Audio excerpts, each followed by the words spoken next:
It's Saturday afternoon, and if you're watching this, there's a very high chance something already feels different inside your body, and not in the way you expected. Because you took the first GLP-1 injection, thinking it would bring clarity, control, maybe even relief. But instead, you might be sitting there feeling something you weren't prepared for. Confusion. And before we go any further, I need you to answer something honestly in your mind. Did you expect this to feel easier than it does right now? Because almost everyone does. Almost everyone thinks the first shot will feel like a turning point, like a switch flips, like hunger disappears and everything suddenly makes sense. But instead, what many people experience in the first 24 to 72 hours is something completely different. A strange heaviness in the stomach, a bloated pressure that feels unfamiliar, a mild nausea that comes and goes without warning, or sometimes even a feeling like food is just sitting there longer than it should. And right now, there is a thought forming in your mind that I want to pause immediately before it grows any stronger. That thought is, did I do something wrong? Because this is the exact moment where most people start to spiral mentally. But listen carefully, this is not failure. This is not damage. And this is not your body rejecting the medication. What you are experiencing is one of the most misunderstood phases in the entire GLP-1 journey, the adjustment phase. And here's what nobody explains clearly enough. You did not just take a weight loss medication. You changed the speed of your digestive system. Imagine your stomach like a highway that has been running at full speed your entire life. Food enters, moves quickly, gets processed, and your brain receives fast feedback. Hungry, eat. Full, stop. Simple, predictable, automatic. But now suddenly, without warning, that highway has been slowed down. Traffic is still moving, but it's moving differently, slower, heavier, more delayed. Food is no longer passing through quickly. It is staying longer. Signals are no longer instant, they are delayed. And your brain does not interpret delay as neutral, it interprets delay as confusion. And confusion creates sensation. That bloated feeling, that heaviness, that something is not right feeling. It is not damage. It is delayed gastric emptying, doing exactly what it is designed to do. But here's the twist that catches almost everyone off guard. Because just when you think your body is adjusting, something else happens. And this is where things start to feel even more confusing. You wake up the next day and you feel hungry. Not normal hunger, not mild appetite, but a sharper, more persistent kind of hunger that almost feels louder than before. And now your mind starts asking a completely different question. Wait, isn't this supposed to reduce appetite? And this is the first major mental trap in the GLP-1 journey. Because logically, it feels like something is wrong. But biologically, something very specific is happening. Your digestive system is now slower. That means food is taking longer to move through your stomach, which means the usual signals your brain depends on are delayed. But your brain does not know that signals are delayed. It only knows they are missing. And when the brain thinks signals are missing, it assumes one thing: scarcity. And when scarcity is assumed, hunger increases. Not because you need more food, but because your brain is trying to protect you. And this is where most people get it completely wrong in week 1.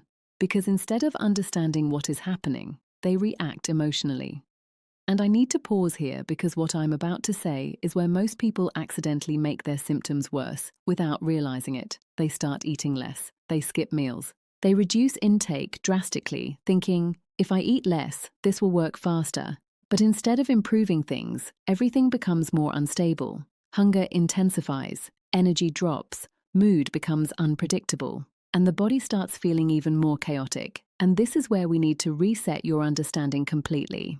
GLP-1 medications are not starvation tools, they are regulation tools. And regulation cannot function in a system that is being underfed. But here's the part most people miss in the beginning, because the solution is not to eat more out of panic, and it is not to eat less out of fear. The solution is structure. And this is where things begin to shift from confusion into control, but only if you understand what comes next. Because in part 2, I'm going to show you exactly why side effects like nausea, sulfur burps, diarrhea, and extreme hunger are all connected to the same hidden mechanism, and why most people misinterpret them completely.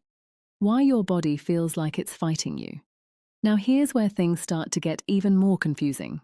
Because just when you think you've understood the bloating or the heaviness or even that strange delay in digestion, your body introduces something else entirely: unpredictability. One moment you feel okay, the next moment you feel nauseous. One day you feel no appetite at all, the next day you feel unexpectedly hungry again. And this inconsistency is exactly the point where most people start to panic internally, because the thought that forms is usually, why is my body changing every single day? Is something wrong with me? And I need you to be very careful with that thought, because this is where misunderstanding turns into anxiety. What is actually happening is not chaos, it is recalibration.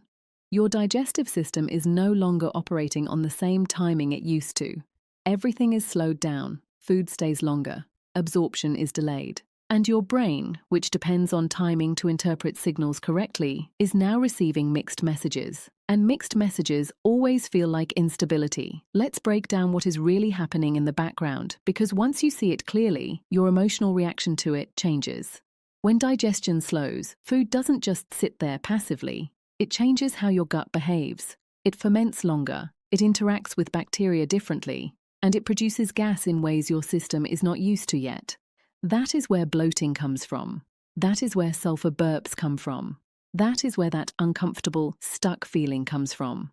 But here is the important part that most people miss entirely. None of these symptoms are separate problems. They are all the same mechanism expressing itself in different ways. Delayed gastric emptying, interacting with an unadapted digestive system. And this is where another major misconception begins to form. People assume symptoms mean something is going wrong, so they start reacting, they change what they eat every day, they reduce food drastically, they panic adjust doses mentally, they over-monitor every sensation, and instead of stabilizing the system, they destabilize it further. Because your body in week 1 does not need constant correction, it needs consistency. And here is where we hit one of the biggest emotional spikes in this entire journey.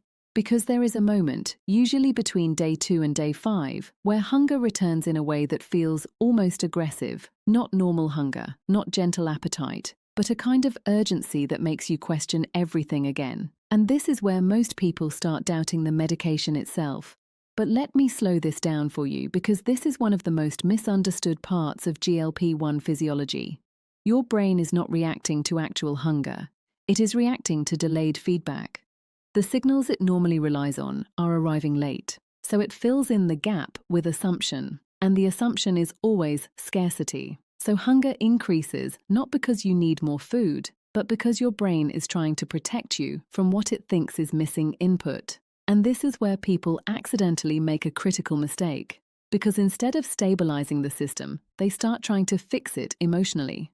They eat less, thinking they are helping the medication work better, or they skip meals, thinking appetite suppression should be forced. But what actually happens is the opposite. Hunger becomes louder, energy becomes unstable, and the body feels even more unpredictable. And this is the exact point where some people start to feel like quitting, because nothing matches expectation. But here is the truth you need to understand clearly. Week 1 is not designed to feel stable. It is designed to expose patterns. And once you understand the pattern, you gain control. And this is where the shift begins. Because instead of reacting to every signal, you start observing them. Instead of interpreting symptoms as problems, you start recognizing them as phases. And this is where we introduce the first real survival principle: structure over reaction. Structure means your body no longer depends on hunger cues to decide when to eat, because hunger cues are currently unreliable. Instead, you create anchor points in your day. Predictable intake moments that stabilize your system even when appetite fluctuates. And something very interesting happens when you do this consistently. The chaos starts to reduce, not immediately, not dramatically, but gradually. Bloating becomes less emotionally overwhelming. Hunger becomes less erratic. Side effects become less alarming. And the reason is simple. Your body stops trying to guess what's coming next. But there is still another layer people struggle with in this phase, and it is emotional. Because when symptoms persist, even mildly, people start to interpret that as "this is not working for me." And that interpretation is dangerous because it is not based on physiology. It is based on expectation. And expectation is the biggest source of early dropout. But what is actually happening is adaptation. Your digestive system is learning a new rhythm. Your hunger signaling system is recalibrating. Your gut environment is adjusting to slower processing. And none of that happens instantly, which means the discomfort you feel is not a sign of failure. It is a sign of transition. And this is where we need to prepare you for what comes next. Because in part 3, I'm going to show you the exact survival system that takes you from confusion into control, including the anchor eating structure, the movement rule that reduces side effects almost immediately, and the simplification method that stops the emotional spiral completely. How you stop the chaos and take control back. Now this is the part where everything starts to come together.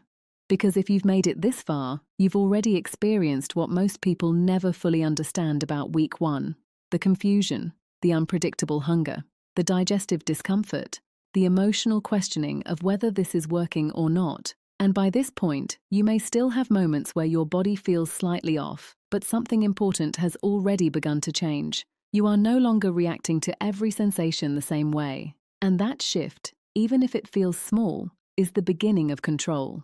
Because control in this journey does not come from eliminating symptoms instantly. It comes from understanding them well enough that they stop controlling you emotionally, and that is where we build your survival system. The first principle is what we call anchor nutrition, and I need you to really understand this, not as a diet rule, but as a stability system. Because one of the biggest mistakes people make in week 1 is waiting for hunger to tell them when to eat. But in this phase, hunger is not reliable. Sometimes it is too strong, sometimes it disappears, sometimes it changes hour by hour. So instead of relying on it, you create structure that exists independently of it. That structure is simple. 3 consistent intake points in your day: morning, midday, evening. Not large meals, not complicated meals, just consistent protein-based intake that tells your body one thing repeatedly: fuel is still coming. And something very important happens when you do this consistently. Your system stops panicking, because right now part of your body's instability is coming from unpredictability. When intake is irregular, your brain continues to assume scarcity. But when intake becomes structured, even if appetite is low, the brain slowly begins to relax its emergency signals. And that is where hunger starts to stabilize.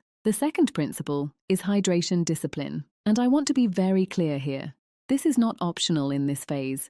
Because when digestion slows, everything related to fluid balance becomes more sensitive.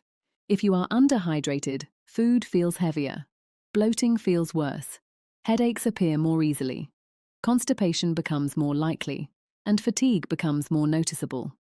But when hydration is consistent, many of the side effects people attribute to the medication actually reduce significantly. Not because the medication changes, but because your system becomes more stable internally. The third principle is movement. Not exercise, not intensity, not punishment, but gentle post-meal movement. Even a 10 to 20-minute walk after eating can dramatically change how your digestive system handles food in this phase. Because remember, your system is slower now, so supporting it with light movement helps prevent stagnation, reduces bloating, and improves overall comfort. This is one of the simplest but most underrated tools in week 1. And the fourth principle is simplification. Because right now, your biggest enemy is not the medication, it is complexity. Too many food choices, too many changes, too many emotional reactions to every symptom. Complexity creates instability, but simplicity creates predictability. And predictability is what allows your body to settle. This is why many people in this phase naturally move toward repeating the same meals for a while, not because they are restricted, but because repetition removes uncertainty. And in this stage of adjustment, uncertainty is what amplifies symptoms emotionally. This is also where structured tools can help reduce mental overload. Some people find it easier to follow simple, repeatable meal frameworks, like the Simple GLP-1 High Protein cookbook by Bryan Forster, not as a strict system, but as a way to remove decision fatigue while their body is still adapting. Because the real goal right now is not variety, it is stability. And once stability begins to form, something very important starts to shift mentally. You stop interpreting every symptom as danger. You stop reacting emotionally to every change. You start observing instead of panicking. And that is where the real transformation begins, not on the scale, but in your mindset. Because one of the biggest misconceptions people bring into this journey is the idea of stalling. They think if weight loss slows down or if the body feels inconsistent, something is going wrong. But what is often happening is adaptation. Your body is finding a new baseline. It is recalibrating how it processes energy, how it signals hunger, how it manages digestion. And during recalibration, progress does not always look like movement. Sometimes it looks like stability. But stability is not failure. Stability is the foundation of everything that comes next. And as that foundation builds, the system becomes more predictable. Symptoms become less emotionally overwhelming. Hunger becomes more manageable. And your relationship with food starts to shift in ways that feel subtle but important. Because you are no longer reacting, you are responding. And that is the real turning point. And if you zoom out for a moment, you realize something very important about this entire first week experience. It was never just about medication. It was about learning a new operating system for your body. One where hunger is slower, digestion is slower, signals are different, and your interpretation of those signals has to change in order for you to function effectively within it. And once you accept that, the anxiety begins to reduce. Because confusion always loses power when it is understood. So if you are in this phase right now, still adjusting, still learning, still trying to understand what your body is doing, remember this clearly. You are not behind. You are not broken. You are not responding incorrectly. You are in the adaptation phase where your system is rewriting how it processes energy and hunger. And adaptation always feels unstable before it becomes familiar. But if you stay consistent through this phase, if you prioritize protein, maintain hydration, keep movement simple, reduce unnecessary complexity, and allow your body time to adjust, you will notice something important happening gradually. The chaos will reduce, the confusion will fade, and control will return, not as something forced, but as something natural. And one day, you will look back at this exact week and realize it was not the hardest part of your journey. It was the most important part, because this is where understanding began. And understanding is what turns this from a struggle into a system you can actually live with.